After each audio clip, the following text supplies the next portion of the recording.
Global Afrique Live. Restez informés en temps réel avec Global Afrique Live, une source d'information directe et objective. Souscrivez à Global Afrique Live en activant la cloche, abonnez-vous et montrez votre soutien en cliquant sur j'aime. Global Afrique Live. Le mardi 7 novembre 2023 restera gravé dans les annales de l'histoire togolaise. Ce jour-là, le verdict retentit dans l'affaire du général Félix Abalo-Kadanga, accusé d'avoir orchestré l'assassinat du regretté colonel Majulba Bitala. Une condamnation sans précédent, 20 ans de réclusion criminelle, assortie d'une déchéance de sa qualité militaire.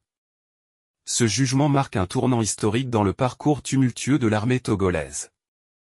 Jamais, jusqu'à présent, un chef d'état-major des forces armées togolaises, FAT, en exercice n'avait dû faire face à la justice, accusé de complot et d'assassinat au sein même de son corps militaire.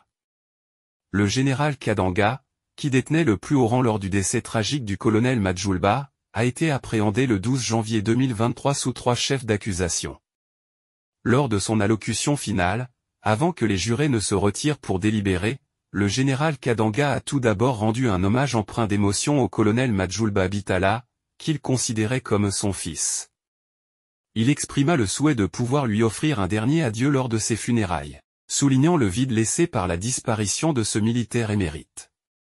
Évoquant les mots d'Alphonse de Lamartine, il partagea le sentiment universel du deuil, un seul homme vous manque et tout est dépeuplé. Il insista sur le fait que le colonel manquait non seulement à lui-même, mais aussi à sa famille et à toute la nation. Avec sérénité, le général Kadanga offrit une lueur d'espoir à l'audience en rappelant une croyance africaine ancienne, les morts, en réalité, ne nous quittent jamais. Il exprima sa conviction que le colonel continuerait d'accompagner l'armée dans sa mission cruciale de sécurisation du pays. Toutefois, c'est sa déclaration finale qui captiva l'attention de l'Assemblée. Il souligna avec vigueur qu'en dépit de sa retraite prochaine, un général demeure toujours un soldat dans l'âme. Il martela qu'il serait une grave erreur de le priver de ce statut.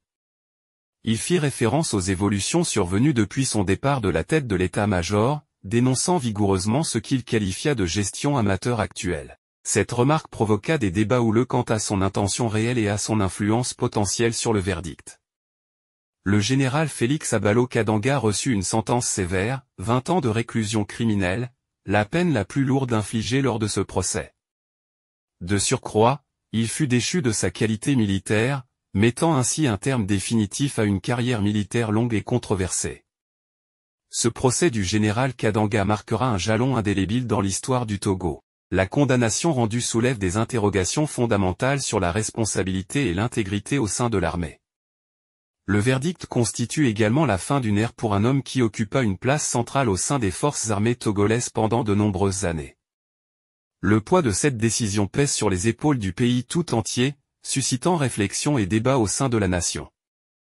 La quête de vérité et de justice se poursuit, tandis que le Togo s'engage sur un chemin incertain, cherchant à panser les plaies d'un passé tumultueux pour envisager un avenir empreint d'unité et de stabilité. Global Afrique Live, l'info en continu et sans langue de bois. Abonnez-vous et cliquez sur la cloche de notification pour ne rien rater.